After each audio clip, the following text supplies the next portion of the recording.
Olá, perfeccionista, trabalhador, um otimista, um grande empreendedor. Natural de Augusto Pestana, na época em Juí, o filho do seu Alberto e da dona Nilda é graduado em Ciências Econômicas pela Unicinos.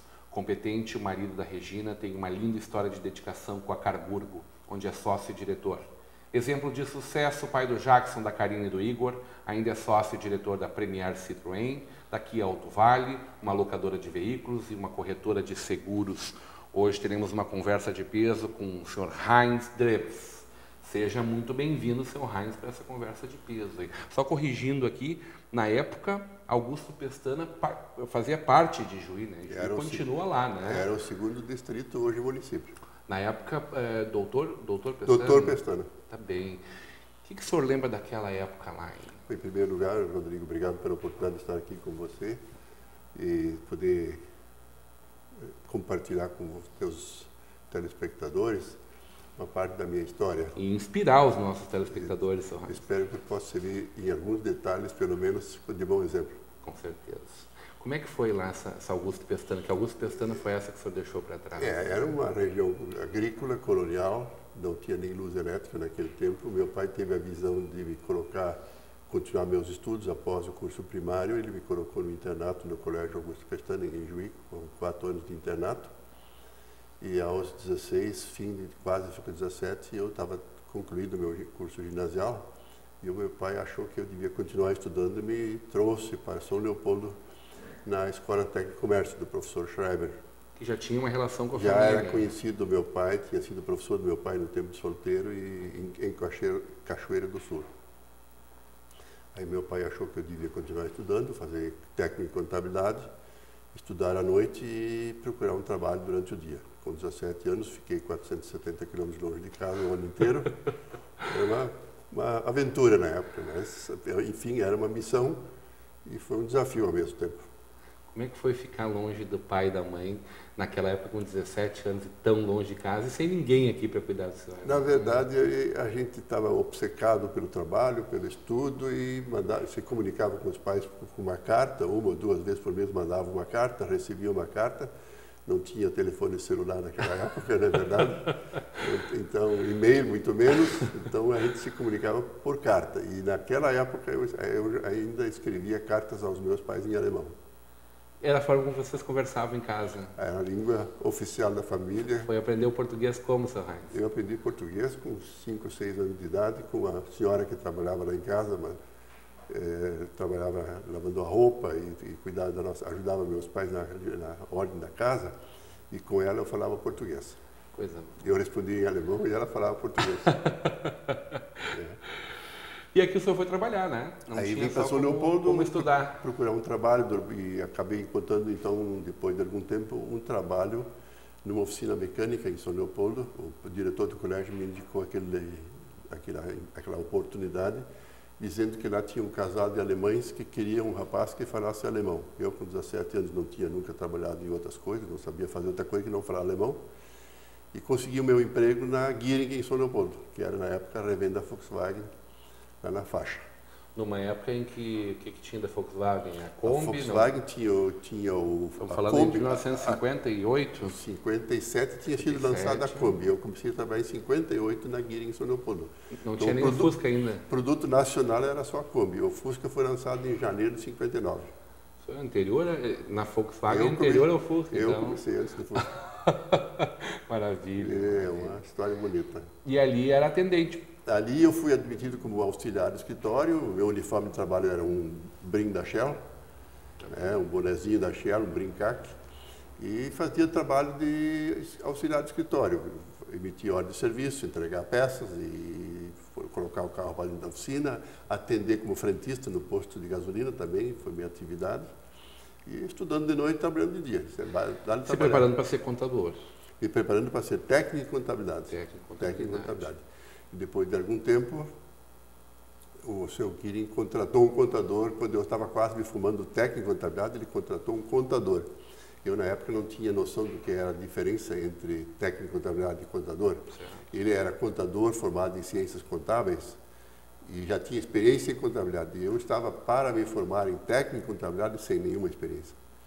Mas eu fiquei chateado e acabei saindo da empresa em 62. Coloquei um escritório de contabilidade em Novo Hamburgo com um sócio. Nesse mesmo mês que nós iniciamos o escritório em Novo Hamburgo, foi fundada a Carburgo, em outubro de 62. Eu saí da Guirin em setembro de 62 e dia 24 de outubro de 62 foi fundada a Carburgo. Aí então eles colocaram a contabilidade no meu escritório e em 66 a contabilidade teve que passar para dentro da empresa e levaram o contador junto.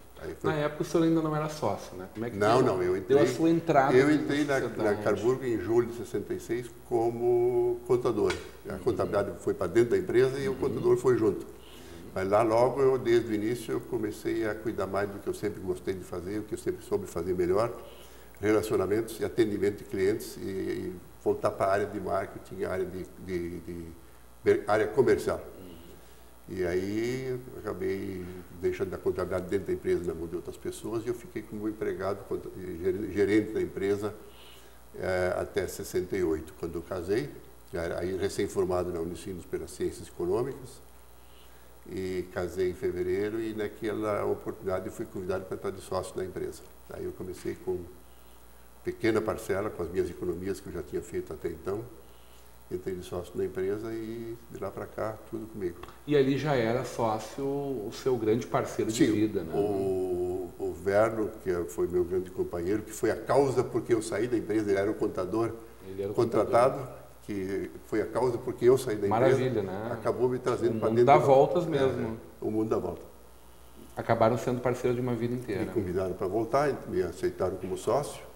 E aí eu comecei a assumir cada vez mais a responsabilidade que significava ter sido convidado para ser sócio de uma empresa. E fazer um ramo de atividade que é uma paixão, né? Vender carro é um negócio. É a grande paixão do brasileiro? De muitos. Talvez não da maioria, mas de muitos. O automóvel é um instrumento de trabalho, um instrumento de lazer, enfim, de deslocamento e coisa fantástico. Eu não trocaria de atividade. Fui convidado para outras atividades e não aceitei. Essa parceria deu muito certo porque vocês tinham, apesar de uma formação idêntica, vocês tinham características diferentes. Exatamente. Né? Eu Cada acho um que pegou uma ponta ali, né? O forte da Carburgo foi justamente nós termos tido essa visão, esse foco, cada um diversificado. Eu mais na área comercial e meu sócio mais na área de administrativo financeiro, e isso sempre deu muito certo. Eu tenho certeza que eu acertei muito na minha vida, mas também teria errado mais se não fosse por ele ter sido meu parceiro. Cada um puxava o outro para o lado bom. Né? Exatamente, e nunca puxando para o seu lado, puxando para o lado da empresa. Então nós, desde o início da nossa relação, tivemos um conceito muito forte e claro de que o interesse da empresa tem que ficar acima dos interesses pessoais.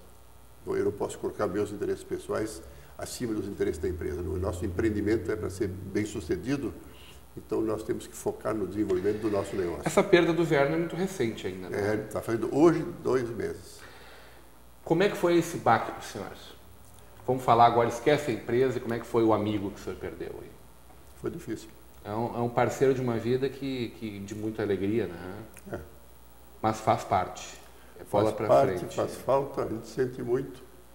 Mas também tem que reconhecer que chegou o dia dele. Não, e as sementes ficaram todas aqui, né? Além da empresa, tem que a família, reconhecer, né? Que chegou o dia dele, assim como vai chegar o meu. Vai chegar o nosso. É o dia de cada um de nós. Maravilha. E a gente nunca está preparado para essa última hora. Nem quer que chega, né? Nem quer que chega. Está tão bom aqui, né? Apesar das dificuldades, da economia, das dificuldades da política, a gente não quer que chegue essa hora. A gente quer ficar mais um pouco por aqui.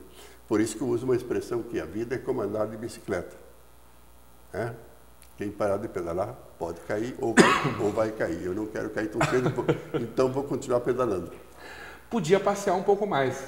Podia, se tivesse talvez companhia, ou enfim, eu gostaria de estar passeando mais, principalmente com o meu motorhome.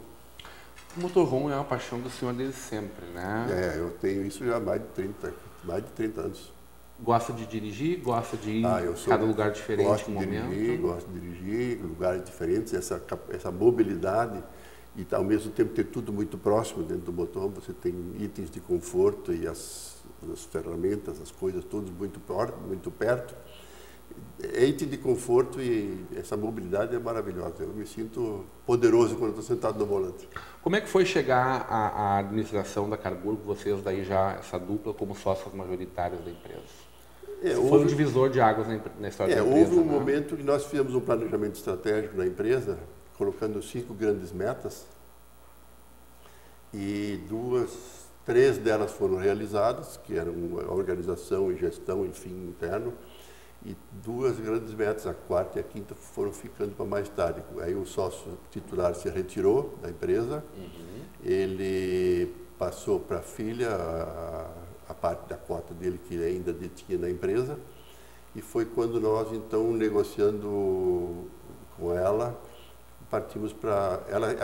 Ela manifestou interesse em sair da sociedade. Isso foi conseguido também através de uma negociação mais ou menos demorada, meio difícil, mas sem ser traumática. E aí nós conseguimos, então, ficar só nós dois como sócios, o Werner e eu. E aí nós partimos para o 4º passo do nosso planejamento estratégico, que era organizar a sucessão. E o 5º passo, novos negócios.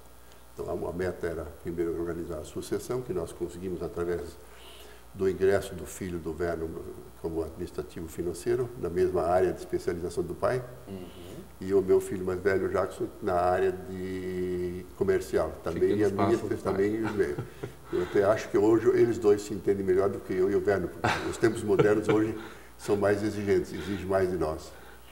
Mas aí eles conosco conseguiram então dar o 5º grande passo do planejamento, que foi a iniciativa de novos negócios. Estamos falando aí no planejamento de 15 anos atrás, mais ou menos. Por aí. Que nasceu aí. Quer dizer, às vezes a gente precisa pensar muito longe. Estabelecer metas e também cuidar para não burocratizar muito esse planejamento estratégico e essa gestão, porque nós chegamos a ter um momento na nossa atividade que nós tínhamos